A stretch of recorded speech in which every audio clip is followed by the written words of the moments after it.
Et le voilà. Bonsoir Bernard-Henri Lévy. Bonsoir. Merci beaucoup d'être avec nous ce soir. Je le disais tout à l'heure, les Français vous connaissent bien, écrivains, intellectuels, philosophes. Beaucoup de vos combats résonnent avec l'actualité aujourd'hui. Si vous êtes notre invité, c'est parce que vous publiez ce livre, Solitude d'Israël, aux éditions Grasset, que vous avez écrit dans la foulée des attentats terroristes du 7 octobre. On va bien sûr y revenir longuement, dans la durée, sur l'actualité également, ce qui se passe au Proche-Orient et à Gaza, bien sûr. Mais d'abord, l'actualité du jour, c'est la réélection de Vladimir Poutine ce soir, qui ne fait aucun doute. Opposition muselée, scrutin pipé. Il y a de quoi s'inquiéter d'un président Poutine qui va sortir renforcé de ce scrutin, alors que l'on voit en ce moment des images des bureaux de vote qui nous parviennent directement de Moscou. Il y a de quoi s'inquiéter? Je crois au contraire qu'il y a de quoi se réjouir, parce que l'événement du jour, c'est pas l'élection de Poutine, ça personne n'en doutait. L'événement du jour, c'est les opposants. C'est les gens qui font la queue pour protester, qui se rendent dans les bureaux de vote pour réaliser l'opération Midi Poutine, oui. Qui avait notamment lancé Alexei Navalny. Qui a été lancé par la veuve d'Alexei Navalny, qui prennent le risque de se faire emprisonner. Donc on voit au contraire, pour moi, la nouvelle du jour, c'est que cette fameuse opposition russe, dont on pensait qu'elle n'existait pas, que le peuple russe était abruti, vieille servitude slave, eh ben non, il est là, il se réveille et il proteste. Vous êtes sûr qu'il se réveille? Parce que bien sûr, il y a ces opérations, Midi contre Poutine, ces 74 interpellations qui ont eu lieu en Russie, mais des informations qui semblent se dessiner. Vladimir Poutine vise un score au-dessus de 80%. Bien sûr, c'est un scrutin pipé, mais est-ce que, en disant cela, vous ne sous-estimez pas le fait que le peuple russe dans son entièreté reste, sans doute faute de mieux et faute effectivement d'opposants crédibles, en soutien de Vladimir Poutine? Là, vous parlez comme vos aînés de 1987-1988 qui disaient exactement ça. Et qui disaient le mur ne tombera dinosaures, jamais. Voilà, des dinosaures du soviétisme. Le mur ne tombera jamais. Brejnev, Podgorny, Gromyko ne seront jamais détrônés. Il y avait un dissident qui s'appelait Alexandre Zinoviev et qui disait que l'homme nouveau avait été inventé en Russie et que c'était l'homo soviéticus, et que ça ne changerait pas. 6 mois plus tard, le mur tombait et il y avait une éclaircie démocratique en Russie. On est peut-être, toutes choses étant égales, en 1987 ou 1988. On va voir. Moi, en tout cas, je suis optimiste. Alors que je signale à l'instant, ça vient de tomber, que Yulia Navalnaya, la veuve donc d'Alexei Navalny, est acclamée par ses sympathisants en entrant dans l'ambassade russe de Berlin pour voter. Ça peut être ça, une personnalité qui peut au fond incarner cet espoir, je n'ose dire de renouveau, mais en tout cas quelqu'un qui peut rassembler ceux qui souhaitent essayer de se projeter dans une Russie sans Poutine? Dans ce genre de situation, quand un régime est pétrifié, quand il a la maladie de la pierre, il y a parfois un grain de sable. On la voit sur ces images. Un grain de sable qui dérègle la machine. Voilà. Alexei Navalny, ça a failli être ce grain de sable. Quand il a diffusé sur ses chaînes YouTube les images des incroyables de la corruption Poutine. Sa veuve, aujourd'hui, peut être ce grain de sable. On verra, peut-être d'autres. Il y aura peut-être, en tout cas c'est le vœu, la prière que je fais aujourd'hui, un grain de sable qui fera dérailler la machine Poutine. Ce qui se pose aussi évidemment, c'est les conséquences sur le front ukrainien. On a beaucoup entendu, Bernard-Henri Lévy, notamment ces dernières semaines, dans la classe politique française, un parallèle fait entre les années 30, notamment 1938, l'annexion d'une partie de la Tchécoslovaquie, des Sudètes, et la situation actuelle. Est-ce que ce parallèle, il est pertinent, et est-ce qu'au fond, par voie de conséquence, Poutine, c'est Hitler? Je sais pas si... Non, Poutine, c'est pas Hitler, mais le parallèle est pertinent. Un parallèle, ça ne veut pas dire que les deux situations sont exactement semblables. Ça veut dire qu'il y a des points communs et que l'une permet de comprendre... Lesquels? Eh bien, l'idée que si on donne quelque chose à l'ogre, ça va le rassasier. Si on lui donne un bout d'Ukraine, si on lui donne le Donbass, si on ferme les yeux sur la Crimée, eh bien, il va peut-être se calmer sur les pays baltes, sur la Pologne ou sur une attaque contre l'OTAN. Contre un pays de l'OTAN. Ça s'appelle un réflexe munichois. Ça ne veut pas dire que c'est 1938. Alors, je vois des gens qui discutent. Est-ce que la position de Chamberlain était la même que celle de Dallier? Tout ça, c'est du pipeau. Pour l'instant, il y a, en effet, en Europe, dans toutes les démocraties, et c'est d'ailleurs compréhensible, une espèce de réflexe pacifiste spontané qui fait qu'une part de nous se dit il vaut mieux n'importe quoi plutôt que la guerre. On voit notamment le chancelier allemand qui dit attention, Et naturellement. les missiles l'ont porté, il n'en est pas question. Voilà. Bon, eh bien, un bon président, François Mitterrand, avait réagi à ça avec une phrase célèbre en disant les pacifistes sont à l'ouest et les missiles sont à l'est. Et aujourd'hui, le président Macron a réagi d'une manière assez analogue en disant la Russie nous menace. Voilà. Elle nous a déclaré la guerre. Elle est plus notre partenaire. Elle est notre adversaire, dit-il. Elle est notre adversaire et elle est peut-être même en train de devenir notre ennemi. Moi, c'est ce que je pense. J'ai regardé tout ça de près. J'ai été sur le terrain. Je connais un peu la situation ukrainienne. Je pense que Poutine est notre ennemi aujourd'hui. Il nous a déclaré tel. Vous savez, on est en guerre contre Vladimir Poutine? On est dans une situation que les philosophes de la guerre décrivent assez bien. Quelqu'un comme Carl Schmitt, quelqu'un comme Freud, et qui. Le problème, c'est pas nous qui désignons l'ennemi, c'est l'ennemi qui nous désigne. Vladimir Poutine, sa nomenclatura, ses idéologues de service nous ont désignés depuis des années. Ce qu'il appelle l'Occident global. Ce qu'il appelle l'Occident global, ce qu'il appelle à juste titre les démocraties, le mode de vie qui va avec, le type de liberté ou d'égalité entre les genres qui vont avec, tout ça, il lui a déclaré la guerre. Alors ça, c'est pas la guerre avec des fantassins qui vont marcher sur Strasbourg. Oui, mais sauf que justement, Bernard Lévy, vous citiez il y a un instant Emmanuel Macron, dans les colonnes du Parisien ce matin, il prend de nouveau la parole après avoir parlé jeudi, et il dit « Des opérations sur le terrain en Ukraine seront peut-être nécessaires », tout en précisant qu'il ne les souhaite pas et qu'il n'en prendra pas l'initiative. Voilà. Est-ce que ça veut dire qu'il faut se préparer à ce que des soldats français, un jour, si la situation le nécessite, aillent sur le terrain en Ukraine? Attendez, Benjamin Duhamel, quand vous avez au pouvoir d'un grand pays, faible par l'économie, Macron a totalement raison, mais grand par la puissance militaire, gangster, mégalomane, et qui a décidé de consacrer la fin de sa vie à faire la guerre à l'Occident, évidemment qu'il faut se préparer à tout.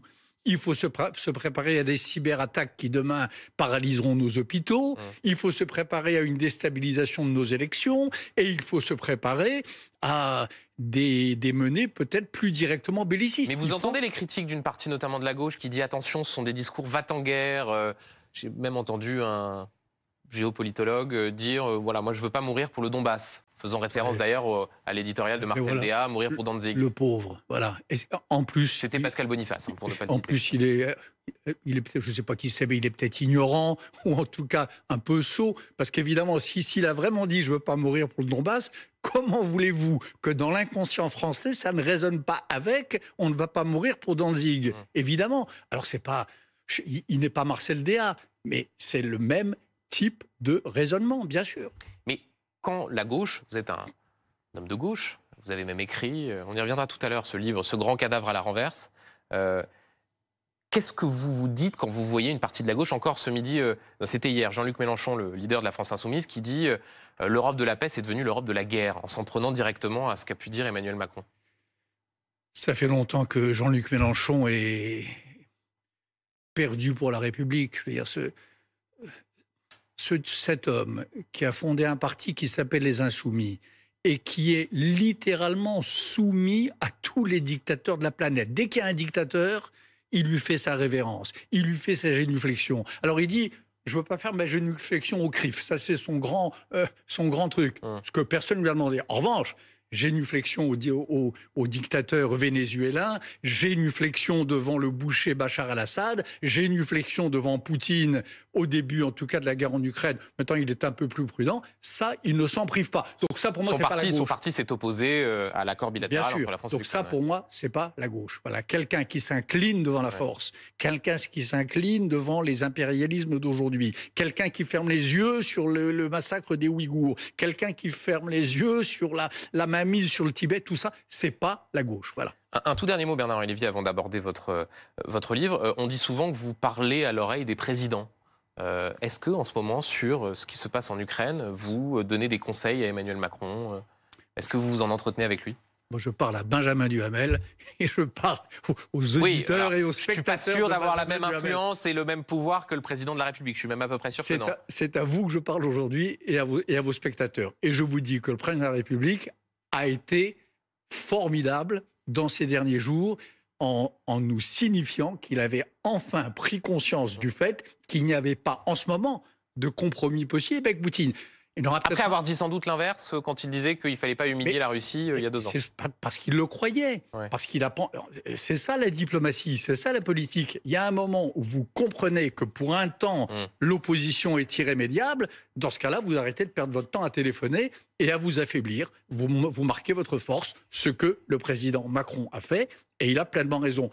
Et quand le Premier ministre, Gabriel Attal, a terminé son discours à l'Assemblée avec un tonitruant Slava Ukraini, vive l'Ukraine, L'Ukraine, oui.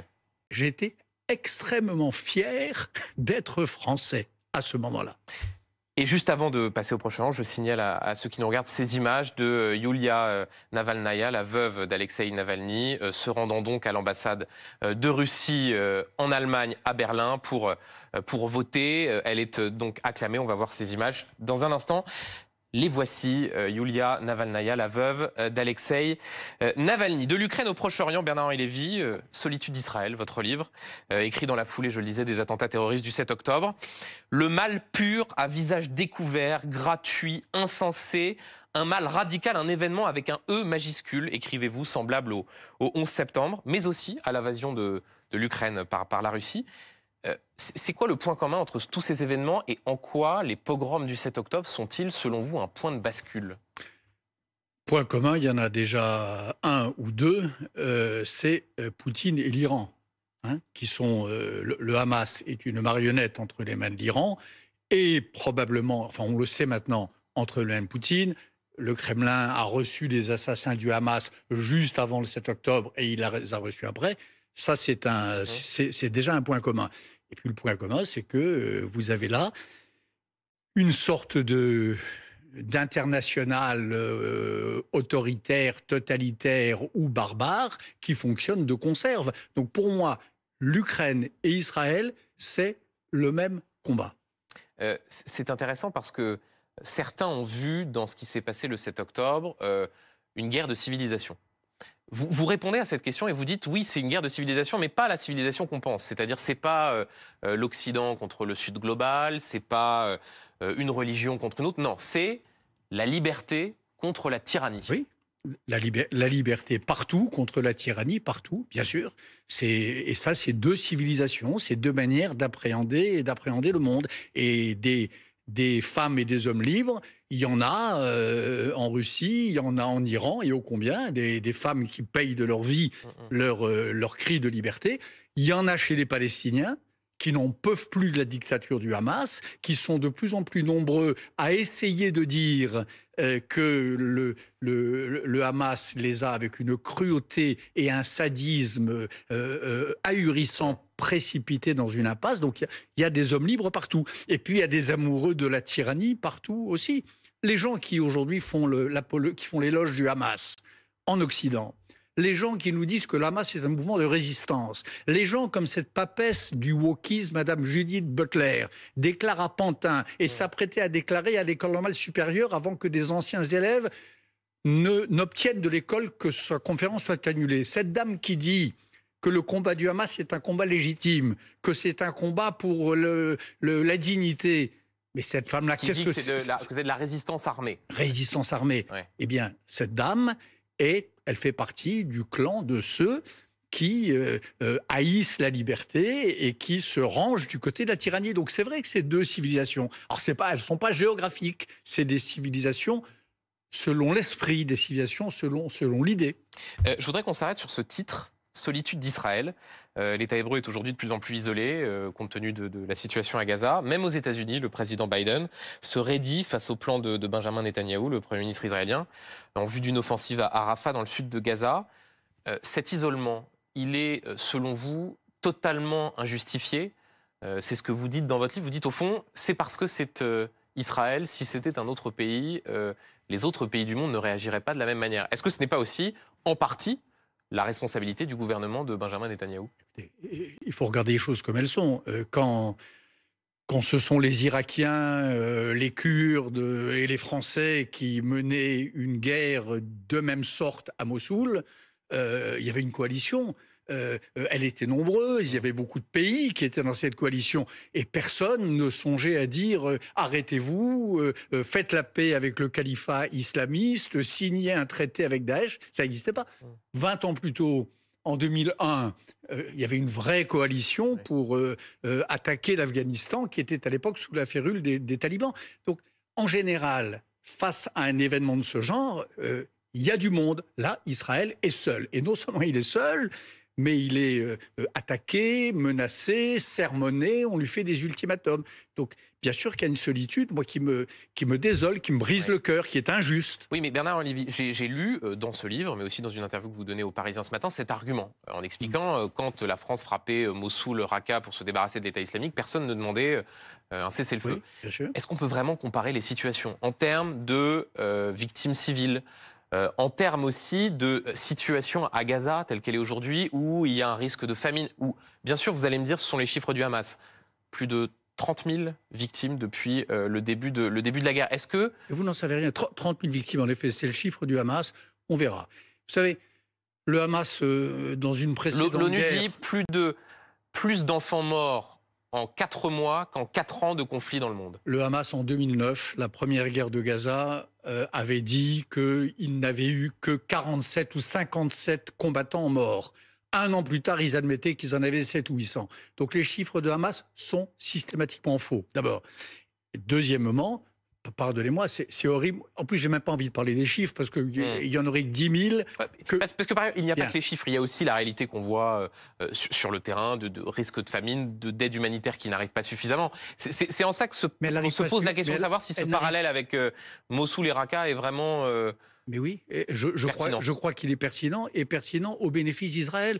Israël, contrairement... Moi, Mossoul, j'y étais. J'étais sur le terrain, je tournais un film pour vos confrères d'Arte, un documentaire à 52 minutes pour Arte. Il n'y avait pas des convois d'aide humanitaire qui passaient des checkpoints et qui arrivaient jusqu'aux populations civiles de Mossoul. Aujourd'hui, il y a tous les jours des camions qui tentent de passer et qui passent du côté israélien et du côté égyptien. Qu'est-ce qui se passe une fois qu'ils sont passés?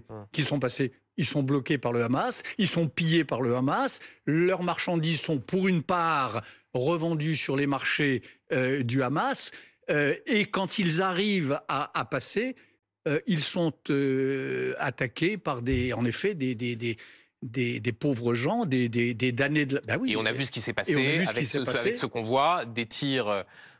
qui ont eu lieu, plus d'une centaine de morts à l'occasion d'une distribution d'aide alimentaire. Non. Plus d'une centaine de morts, dont, là encore, c'est des comptes d'apothicaires, mais l'immense majorité, 90% de la plus d'une centaine de morts, sont morts écrasés par la foule et écrasés par les camions. Il y a eu moins de 10 morts, et c'est déjà trop, bien sûr, c'est déjà trop, moins de 10 morts, pas une centaine, du fait de tirs de panique d'un soldat israélien affolé parce que après le résultat, Bernard Lévy, du bilan est celui-là, même si effectivement ce n'est pas seulement le fait, vous avez raison, de tirs. Le bilan est là. Le bilan, c'est cette horreur qu'est Gaza aujourd'hui, et si on veut pas être complètement idiot, il faut essayer de réfléchir, de compter jusqu'à 2, de pas regarder le doigt quand le sage montre la lune. On essaye. Si Gaza en est là, l'autorité palestinienne l'a dit hier. Il y a eu un communiqué assez courageux. Si Gaza en est là, c'est la faute au Hamas. C'est le Hamas qui a décidé depuis le premier jour d'armer le piège, de le faire fonctionner, d'aller jusqu'au bout de son pari abject qui consiste à se planquer dans les tunnels et de laisser aux civils les égouts, dans le meilleur des cas. Dans le meilleur des cas, les égouts, et dans le pire des cas, les rez-de-chaussée de leurs immeubles. C'est la volonté du Hamas, c'est le plan du Hamas. Vous avez 2 stratégies à Gaza. Vous avez la stratégie des Israéliens, qui marche plus ou moins, qui est de faire qu'il y ait le moins possible de victimes civiles. Et vous avez mais vous avez le sentiment que cette stratégie aujourd'hui fonctionne, Bernard Lévy? Elle fonctionne autant que ça peut fonctionner. Et vous avez la stratégie... Laissez-moi finir. Et vous avez la stratégie du Hamas qui est de faire en sorte de maximiser les victimes civiles. Ils le disent, ils l'ont dit à de nombreuses reprises. Plus il y a de victimes civiles, plus ils créeront de l'indignation, et à juste titre, bien sûr, dans les opinions occidentales, et plus il y aura de pression sur le cabinet de guerre israélien pour qu'il arrête et pour que le Hamas reste en place. Voilà la vérité. En tout cas, la vérité, si on la saisit dans sa complexité. Mais vous évoquez dans ce livre ceux qui parlent de l'après, en disant, au fond, c'est un prétexte, parce qu'en fait, Israël, oui, les buts de guerre sont clairs, il faut détruire le Hamas, et ce n'est pas vrai de dire que, en menant cette opération à Gaza, Israël crée une génération de futurs terroristes du Hamas. Est-ce que vous comprenez les buts de guerre? Si on a toute une série de pays internationaux, même les États-Unis, qui expliquent que les buts de guerre ne sont pas clairs, qui mettent en garde Benjamin Netanyahou contre l'opération dans le sud de Gaza, ce ne sont pas des pays qui sont hostiles à l'État d'Israël. Alors, ils entendent peut-être mal. Les buts de guerre, il y en a 3. Et les Israéliens les énoncent très clairement. C'est libérer les otages. C'est faire en sorte qu'il y ait le moins de victimes civiles possible parmi les Palestiniens. Et c'est faire en sorte qu'il n'y ait pas un nouveau 7 octobre. Et pour qu'il n'y ait pas un nouveau 7 octobre, il faut en finir avec les structures de commandement du Hamas, qu'ils fassent ce qu'ils veulent, qu'ils partent au Qatar, qu'ils meurent au combat, qu'ils soient livrés à la justice internationale, peu importe. Et le troisième but de guerre d'Israël, c'est qu'il n'y ait pas de nouveau 7 octobre. C'est clair. Et pardonnez-moi, mais là encore, le précédent de Mossoul, alors je sais bien qu'il ne faut plus faire des comparaisons historiques, mais enfin, c'était la même chose. L'idée des Occidentaux, lorsqu'ils appuyaient les Irakiens et les Kurdes, c'était pareil, c'était de casser le califat. Et à l'époque, tout le monde disait, mais alors attention, on ne tue pas les idées avec les bombes. Si vous tuez, si vous désarticulez les structures de commandement du califat de Daesh, vous allez multiplier les terroristes. C'est pas vrai. Lorsque le Daesh a perdu sa base territoriale, il y a eu moins de terroristes. Il y a eu bien sûr des soldats perdus ici ou là, mais l'armée du crime qui marchait à l'exaltation, qui marchait parce qu'elle pensait que Daesh incarnait une résistance arabe, etc., celle-là, elle s'est éteinte. Donc, hélas, je crois que face à des mouvements de ce genre, Daesh, Hamas, la première chose à faire, dès lors qu'ils ont déclaré la guerre et commis des actes d'une cruauté que ni vous ni moi n'aurions pu imaginer, il faut commencer par gagner sur le terrain qu'ils ont imposé, c'est-à-dire celui de la guerre. Vous évoquez dans ce livre le 8 mai, que l'on a entendu dans la foulée du 7 octobre. Certains qui, effectivement, cherchaient à trouver des excuses ou à exciper des circonstances pour certains justifier ou du moins minimiser ce qui s'était passé, ces pogroms du 7 octobre. En fait, c'est 2 8 mai. Vous avez les 8 mai dans la foulée du 7 octobre et vous avez aujourd'hui certains qui peut-être sont tentés aussi de minimiser le drame de ce qui se passe compte tenu de ce qui s'est passé, le 7 octobre. C'est une sorte de dialectique. Je recevais il y a 2 semaines Delphine Orwiller, la femme rabbin à votre place, qui de la même manière pointait du doigt ce 8 mai. Ça, c'est un drame de la période, les œillères que se mettent certains quand ils regardent ce qui se passe au Proche-Orient. Écoutez, moi j'essaie de ne pas avoir d'œillères. Absolument. Bien. Le 7 octobre, il y a un vrai mouvement d'opinion mondiale aujourd'hui qui consiste à en faire un détail de l'histoire. C'est ça le 8 mai. Le 7 octobre est un détail de l'histoire du conflit israélo-palestinien. Le 7 octobre est un détail dans l'histoire de la lutte des colonisés contre tout ça. Bien. Et puis, il y a le 8 mai de ceux qui disent les victimes de Gaza, c'est un détail. Je ne pense pas ça. Absolument. Et d'ailleurs, vous revenez, il y a même un chapitre sur les enfants de Gaza. Oui. Où vous dites c'est insupportable. Attendez, mais moi j'ai passé ma longue vie à défendre les droits de l'homme, à dire qu'il n'y a pas des victimes coupables et des victimes suspectes et des victimes innocentes, évidemment. Mais qui est responsable de leur martyre? C'est ça la vraie question qu'il faut se poser aujourd'hui. Demain, Benjamin Duhamel, il n'y a plus un mort civil à Gaza, plus un. Si le Hamas libère les otages, et si 2, il dépose les armes. S'il dépose les armes. Mais hélas, Bernard-Henri Lévy... Quand on perd 9 bataillons sur 12, quand on n'a plus de vraies structures de commandement, quand on en est réduit à se cacher dans les tunnels, écoutez, il y a... Vous avez raison sur ces 2 conditions, mais hélas, elles sont aujourd'hui peu probables, compte tenu du fait que le Hamas, certes extrêmement affaibli, fait tout en utilisant les victimes civiles comme les populations civiles comme des boucliers humains, en se cachant dans des tunnels où précisément ils ne laissent pas les autres se cacher. Mais là, les 2 critères que vous fixez Ils sont difficiles. Moi, j'ai lu par exemple une tribune d'Anne Sinclair, on ne peut pas suspecter d'être complaisante vis-à-vis du Hamas. Elle dit voilà, il est temps que cela s'arrête. Est-ce qu'à un moment donné, il y a aussi, compte tenu de ce qu'on voit, des scènes que l'on voit à Gaza, l'idée de dire il faut que ça s'arrête? Écoutez, il y a une chose que personne n'a essayé. Les chefs du Hamas, les chefs politiques du Hamas, vous savez très bien où ils sont chez Erdogan et ils sont au Qatar, dans des villas luxueuses, dans des hôtels 5 étoiles. Il y a une chose qu'apparemment personne n'a tenté, c'est de faire pression sur ces hommes-là et de faire en sorte que ces hommes-là fassent pression sur leurs chefs militaires, alors dont on dit qu'ils sont plus ou moins autonomes. C'est pas vrai. Je connais un tout petit peu la région. Je pense que si on dépensait le quart de l'énergie qu'on dépense à faire pression sur le cabinet de guerre israélien, si on la consacrait... Il faut faire davantage pression sur le Qatar et la Turquie en leur disant « ça suffit, il faut que la guerre s'arrête », contraignez M. Ismaël Haniyeh, contraignez M. Méchal à faire en sorte qu'ils se débrouillent. Ils sont comptables sur leur tête, ils sont comptables sur leurs cheveux de la continuation des massacres à Gaza, de la mort des civils de Gaza. Peut-être que ça changerait. Pour l'instant, on n'a pas essayé. On discute, on fait des compromis, on se réunit en Égypte, laquelle Égypte d'ailleurs se garde bien, ne fût-ce que d'entrouvrir sa frontière aux malheureux Gazaouis absolument désespérés et affamés. Mais mettre les dirigeants du Hamas devant leurs responsabilités, apparemment personne n'a l'air de penser à le faire. Bernard-Henri Lévy, vous revenez dans votre livre sur ce vent de haine contre les Juifs sans précédent depuis la Seconde Guerre mondiale et aux dimensions d'une tempête. Est-ce que la société française s'est suffisamment mobilisée contre la recrudescence de ces actes antisémites multiplié par plus de 3. On a encore vu très récemment une agression antisémite. Est-ce que le sursaut de la société française est suffisant? Non, je ne trouve pas. J'étais venu d'ailleurs sur votre plateau à cette absolument, le jour de la Grande Marche contre l'antisémitisme. Le jour de la Grande Marche. Ouais. Et au fond, ce jour-là, je me souviens, j'étais dans la joie du moment et j'avais dû tenir des propos assez optimistes. Et finalement, en y repensant, on n'était pas si nombreux. On n'était pas si nombreux que ça. Et ceux qui étaient là, c'était peut-être des gens qui étaient concernés dans leur chair. Alors c'est vrai que quand je vois des grands pans de la société civile qui pratiquent le 8 mai à gogo, quand je vois ces femmes israéliennes, c'est-à-dire ces femmes juives, qui tentent de se joindre au cortège de la journée des femmes du 7 mars et qui se font jeter de la manif, comme des malpropres, sous prétexte qu'elles sont sionistes. Qu'est-ce que je vous dis? Il y a quelque chose de pourri. Oui, d'ailleurs, vous évoquez ce négationnisme en parlant du sort des femmes violées le 7 octobre. La parole des femmes est sacrée, oui, mais pas si la femme est israélienne. Ah oui, il y a une chose, une vraie avancée de nos sociétés, c'est qu'en effet, enfin, on écoute les femmes.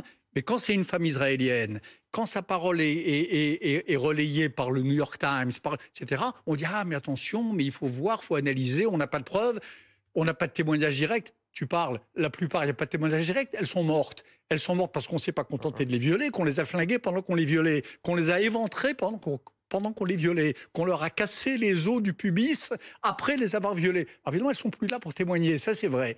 Et cette parole-là, on dit « Ah oui, c'est peut-être ça qu'il faudrait entendre. » Donc, il y a aujourd'hui en France, pas les institutions, mais dans ce que vous appelez la société civile, il y a une tendance aux 2 poids et 2 mesures dont la conséquence est qu'il n'y a pas la mobilisation qui Par exemple, ce qu'on a vu à Sciences Po cette semaine, où une étudiante juive aurait été empêchée d'entrer dans un amphithéâtre où se passait un événement autour de Gaza. Elle a été empêchée. Ça, c'est la confirmation de ce que... Amphithéâtre Boutmi, rebaptisé amphithéâtre Gaza. Bon, et en effet, cette jeune étudiante empêchée d'entrer au prétexte qu'elle était sioniste. Et ça, vous savez très bien, aujourd'hui, quand on dit sioniste, ça veut dire quoi? C'est une sorte de faux-nez de l'antisémitisme. C'est un mot poli et un mot qui ne tombe pas sous le coup de la loi pour dire juif. Voilà. Alors que ce lieu de l'excellence qui a été conçu pour fabriquer, pour former les élites républicaines en soit là, ça en dit très long sur l'état de la société civile française. Et un tout dernier mot, Bernard-Henri Lévy. Vous évoquez aussi dans ce livre sur l'ambiguïté des discours politiques. Jean-Luc Mélenchon se Robespierre grimé en tartarin. Quand vous voyez que la France insoumise met en 7e position sur sa liste aux européennes une militante franco-palestinienne, Rima Hassan, qui à la question « Le Hamas mène-t-il une action légitime ?» répond « vrai ». Qu'est-ce que vous vous dites? Encore une fois, sur ce fameux grand cadavre à la renverse sur lequel vous écriviez il y a un peu moins de 20 ans. Mais c'est que ces femmes et ces hommes sont perdus. Le problème, c'est pas qu'elles soient franco-palestiniennes. Moi, je suis un internationaliste conséquent. Qu'elles soient franco-palestiniennes, c'est très bien. Mais qu'elles disent vrai à la question de savoir, à la question que vous avez posée, c'est horrible. Qu'elles parlent d'Israël comme d'un État colonial fasciste. Cette histoire de Israël, État colonial, j'en peux plus. Et vous l'évoquez dans votre livre. Il y a un chapitre. Vous dites, je cherche la métropole.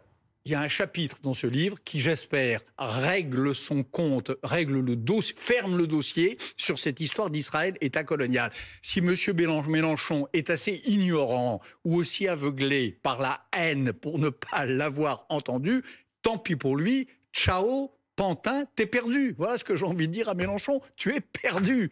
Tartarin de Tarascon, pauvre petit Robespierre. Merci beaucoup, Bernard-Henri Lévy, d'avoir été notre invité. Je rappelle votre livre, Solitude d'Israël, aux éditions Grasset. Merci d'avoir été avec nous.